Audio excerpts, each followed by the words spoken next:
자, 보겠습니다. 박근혜 대통령 운명 같은 인연이다. 바로 김기춘 전 대통령 비서실장이 쓴 글입니다. 자, 책이 한 권 발견됐다고 하는데 책이 어떻게 발견되는 거죠? 어떤 정황이 있길래 김기춘 전 비서실장이 쓴 책이 발견되는 거죠? 이 책이요, 2009년도 10월에 발간된 책입니다. 500여 쪽이 넘는 책인데 이 책을 왜 발견됐다고 얘기를 하냐면요. 네. 이게 공식적으로 출판사를 통해서 발간한 책이 아닙니다. 제목은요. 네. 오늘도 내 인생의 마지막 날인 것처럼 이라면서 저자는 김기춘 전 비서실장입니다. 네. 그런데 이 내용을 보면은 그동안 본인이 공직에 몸담아 왔던 내용, 그리고 자서전 같은 내용이죠. 그러면서 네. 특히나 박정희 전 대통령과 박근혜 대통령, 네. 박 씨 일가의 네. 인연과 본인이 가졌던 그 아주 절실했던 인연에 대해서 네. 아주 상세히 기록을 하고 있습니다. 근데 이 책이 공식 발간이 된 게 아니라 네. 친척들, 지인들에게만 일부에게 나눠주는 비공식적인 책이었기 때문에 네. 일반인들에게는 공개가 안 되고 존재 네. 여부가 알려지지 않았던 책이었습니다. 자, 이 사진 한번 봤으면 좋겠습니다. 이게 오늘도 내 인생의 마지막 날인 것처럼 김기춘 비서실장의 인생관이랄까요? 그런 생각을 딱 제목으로 삼은 듯한 인상이 있네요. 네, 뭐 좌우명이겠죠. 네. 자, 이제 훈장 받았던 것 표지를 넣어서 젊었던 시절에 아마 검찰총장을 지냈을 때 즈음이 아닌가 싶은데 그 당시에 사진을 넣어서 했습니다. 그런데 이제 핵심적인 내용, 500쪽 넘게 된 분량입니다만 내용은 일단 오늘 아침 한국일보 보도를 보니까 일부만 소개가 됐던데 눈에 띄는 게 어떤 게 있던가요? 일단은 박정희 전 대통령을 가장 존경하는 인물로 이야기를 하고 있고요. 그리고 네. 또 박정희 전 대통령의 그 일가와 본인이 어떻게 해서 인연을 맺었고, 그리고 또 본인이 공직사회에서 발을 들여서 지금까지 어떻게 지내왔는지 내용을 보면, 지금 공개된 내용만 보면 본인의 이제 그 업적을 굉장히 좀 부각시키고, 네. 박근혜 대통령과의 인연을 매우 강조하는, 그리고 나라의 충성심을 좀 강조하는 내용의 위주인 것으로 알려져 있습니다. 자, 그러면요. 좀 정리를 해봤으면 좋겠습니다. 또 핵심적인 내용 중에 부모를 여인 뒤 마음의 수양과 독서를 거듭해 내공을 쌓았다고 하는데요. 자, 궁금한 것이 그동안 이제 대통령이 스스로 결정도 잘 못하고 뭐 그런 인상을 많이 받았잖아요. 네. 최순실 씨하고 통화도 그렇고. 이건 어떤 상황으로 봐야 되겠습니까? 이게 2009년에 나온 거거든요. 글쎄요. 뭐 전혜옥 씨가 얘기한 거랑은 좀 다르죠. 네. 뭐 서가에 꽂혀 있는 책들이 일관성 없는 주제이고 네. 기증받은 책 같았다라고 이제 우리 박근혜 대통령 서가를 네. 보고 얘기하시는 분이 있는데 네. 여기서는 독서를 거듭해 내공이 쌓였다, 네. 마음 수양을 했다. 뭐 국선도를 하셨으니까 수양을 하셨을 텐데 지난번 수련하는 모습을 보니까는 제가 보기에는 그렇게 내공이 센 것 같지는 않던데 서로 뭐 네. 판단이 다릅니다. 이 문제는 뭐 각자의 판단이니까 저는 뭐 언급하지 않겠습니다. 자, 실제로요, 이제 박근혜 대통령을 보는 김기춘 비서실장의 생각이라는 것이 굉장히 존경의 마음을 많이 담은 것처럼 평소에 느껴졌었거든요. 실제로 청문회 때 보면 예전에 김기춘 비서실장이 대통령을 이러하게 묘사했다는 것이 질문서에 포함되어 있습니다. 좀 소개해드리겠습니다. 아직도 정의는 청와대 출입기자 송년회에서 우리 대통령은 매력적이고 차밍하고 위험하고 디그니티하고 엘리강스 우아하다. 여전히 그렇게 생각합니까? 그 당시에는 그렇게 생각했습니다. 지금은 그렇지 않다는 말씀입니까? 뭐라고 드릴 말씀이 없습니다. 자, 현직 대통령 상대로 저렇게 묘사하는 것 있을 수 있는 일인지 아니면 뭐랄까, 이제 고위 공직을 지낸 분들은 윗분을 모실 때 저렇게쯤은 해야 되는 것인지 어떻게 보세요? 개인적인 생각으로는 어떤 분을 모신다고 하려면 충성심이 굉장히 중요하거든요. 네. 그 능력도 중요하지만 충성심은 뭐 저 정도 해도 좋다고 저는 봅니다. 근데 이제 가끔 그 최고이신 분이 판단 미스를 할 때 그분을 어떻게 브레이크 잡느냐 이런 걸 네. 잘 하셔야 되는데 네. 그런 부분들이 조금 없어서 최순실 씨를 제때 제어하지 못한 거 그거는 네. 조금 아쉽게 생각합니다. 그런데 이제 이혜훈 의원이 방송에 나와서 얘기하는 걸 들어보니까요. 자, 뭐 하명을 받았다. 네. 뭐 이런 말들은 이제 대통령을 이제 단순한 정치 지도자를 넘어서 뭔가 좀 군왕적인 이미지를 주려는, 아니 사실 김기춘 전 비서실장의 생각이 그렇다는 것처럼 보이기도 하네요. 아니 뭐 그렇게 해야 되는 거 아닙니까? 뭐 미국에서도 뭐 그렇게 안 합니까? 뭐 그 영어식 표현을 봐도 Her Majesty라든지 영국 같은 경우 여왕을 Majesty라고 하니까 네. 저는 뭐 하명이나 이런 단어 쓰는 것에 대해서는 큰 뭐 또 그런 존경심이 있어야 되고요. 네. 그건 맞는데 네. 문제는 이제 이분이 우리가 굉장히 이분을 보수 세력이 이분을 믿었잖아요. 박 네. 대통령보다도. 그래서 이분이 뭔가 잡아주기를 원했고 뭘 원했는데 지금 와서 보니까 가장 중요한 걸 안 잡았단 말이에요. 거기에 대한 불만 때문에 이런 얘기가 지금 통할 수 있는 거죠. 이 부분은 죄송하지만 기춘대원군이 책임지셔야 된다는 게 제 판단입니다. 근데 실제로요, 이제 저도 기억납니다. 비서실장이 된 다음에 처음으로 기자들을 만나기 위해서 청와대에 춘추관에 왔을 때, 자, 내가 이제 발표를 드리겠다 하는 건 좋은데, 윗분의 뜻을 받들어라는 이 취임새처럼 한마디를 붙여서 21세기 대통령 비서실장의 모델하고 좀 거리가 있다는 인상을 좀 받고 그랬거든요. 저는 김기춘 그 비서실장이 이 책을 펴낸 시점이 참 묘하다는 생각이 드는데요. 이 책을 펴낸 게 2009년 10월이고, 네. 뭐 여기에는 이제 알려져 있기로는 주변이 이제 친지와 이렇게 지인에게 배포가 돼 있다고 하지만, 네. 저는 배포처에 박근혜 대통령이 포함이 돼 있지 않을까 하는 생각이 좀 듭니다.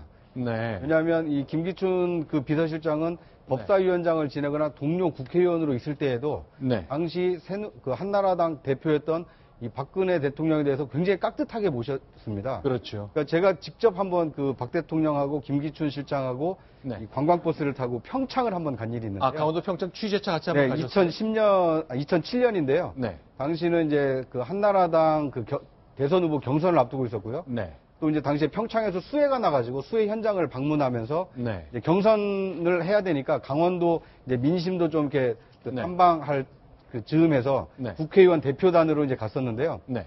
당시 이제 박근혜 후보가 그 이제 좌석 배치는 그 고속버스에서 이렇게 되어 있습니다. 여당 의원이 앞에 앉고요. 네. 야당 의원이 뒤에 앉는데 네. 당시에는 열린우리당이 여당 아닙니까? 그렇죠. 그러니까 1열과 2열은 이제 여당 의원들이 앉고 네. 3열, 4열이 이제 야당인 한나라당 의원들이 앉았는데 네. 박 대통령과 김기춘 비서실장이 이게 그 창측 말고 이게 내측에 나란히 앉습니다. 네, 네. 내측에 나란히 앉아서 대화를 나누는데 통로를 가운데 두고 네. 바로 양쪽에 앉았다 그 얘기네요. 그렇습니다. 네. 그래서 이제 대화를 나눌 때는 보통 이렇게 마주 보면서 이렇게 얘기를 하는 게 일반적이지 않습니까?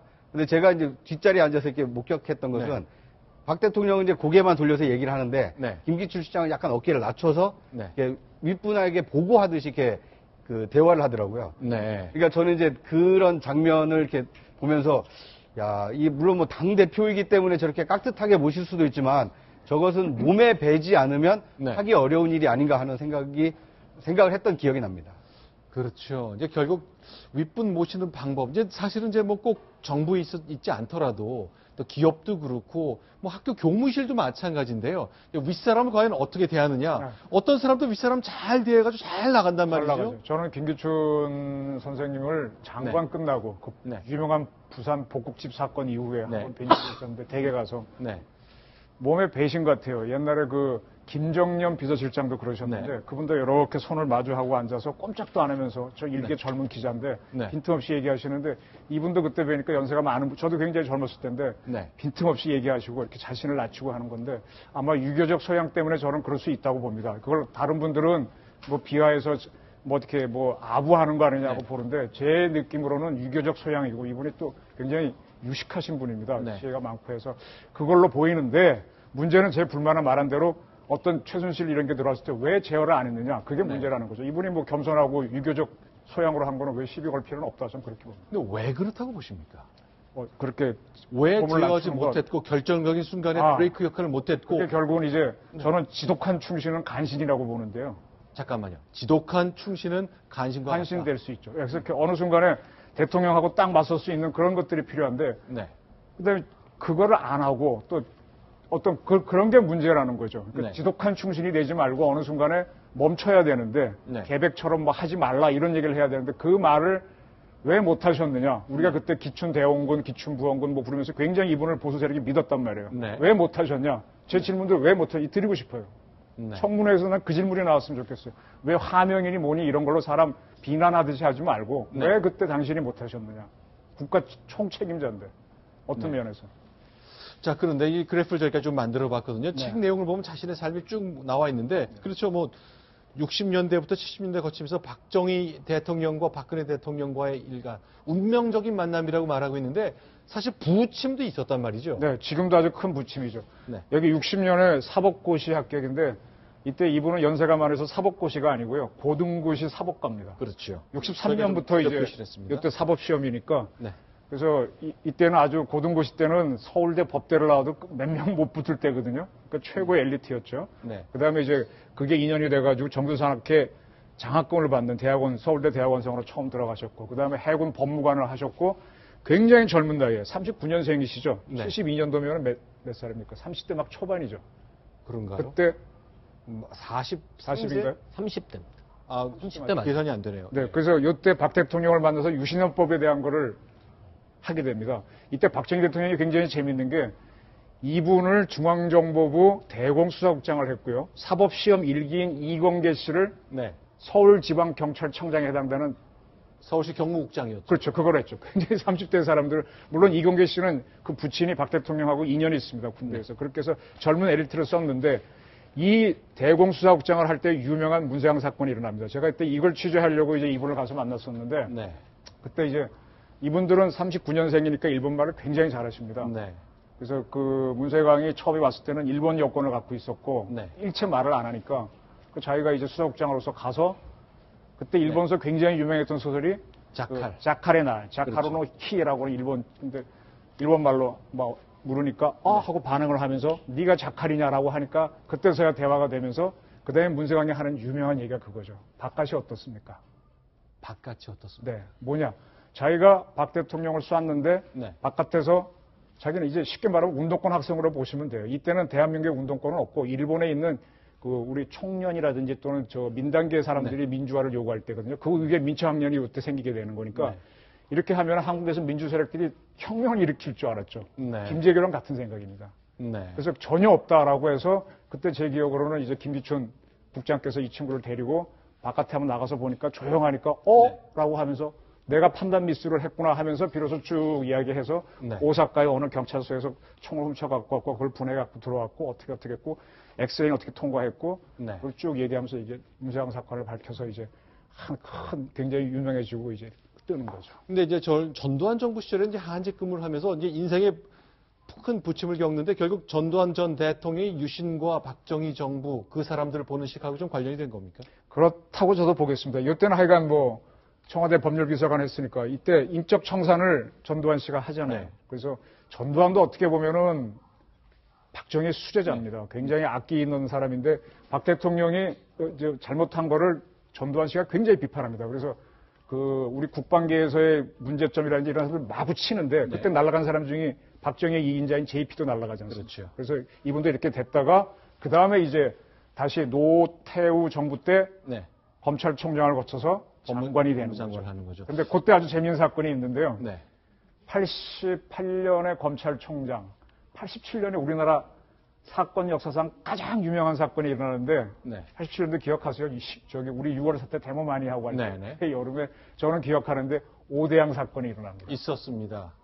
저는 그 사건을 굉장히 취재를 해서 아는데 유병원의 오대양. 그렇죠. 유병원의 오대양 아닙니다. 박순자죠. 아, 박순자. 다릅니다. 오대양과 저 세모는 상관이 없습니다. 그건 제가 자신 있게 얘기할 수 있는데 네. 그게 세월을 건너뛰어서 2014년도에 김기춘 선생님이 비서실장을 할 때 그 네. 유명한 세월호가 터집니다. 네. 그때 그 구원파의 경찰이 갔을 때 김기춘 선생 우리가 남이가 하고 붙는 거 있죠. 플래카드 네. 붙였었죠. 그게 뭔가 하면은 그 구원파 입장에서는 87년도 오대양 사건 때 당신이 검찰을 할 때 우리가 당했다. 또 우리를 이렇게 할래 하고 하는 그런 메시지였는데 많은 국민들은 뭐 유병원 씨하고 김기춘 씨가 둘이 관계가 있는 걸로 아는데 사실은 적대적인 관계입니다. 아, 알겠습니다. 어쨌건 몇 차례 부침을 거쳤습니다만 쓰고 출간하지 않고 소수에게만 돌려받던 그 책이 무려 8년 지나 발굴이 됐고 이것이 공개되기 시작하는 겁니다. 네, 근데 그 책이 쓴 시점이 2009년도라 그랬죠. 발간 시점이 그러니까 소수에게만 돌려본 그렇죠. 것이 2009년이죠. 그럼 2008년도에 대선이 있었죠. MB가 당선이 되죠. 그렇죠. 즉 박근혜 씨가 경선에서 져가지고 할 때니까 아마 박근혜 대통령 취업업 힘을 내게 하기 위해서 아마 이런 책을 쓰지 않았을까 하는 저는 그런 생각을 좀 하고. 알겠습니다. 521쪽 분량의 책. 저희가 직접 입수한 다음에 좀 소상하게 좀 읽어보고 관련된 부분은 좀 더 소개해 드려야 되겠네요. 자, 잠시 후에 다시 한번 모시겠습니다. 자, 지금까지 세 가지 소식 봤습니다. 이번에 네 번째 소식 넘어갑니다.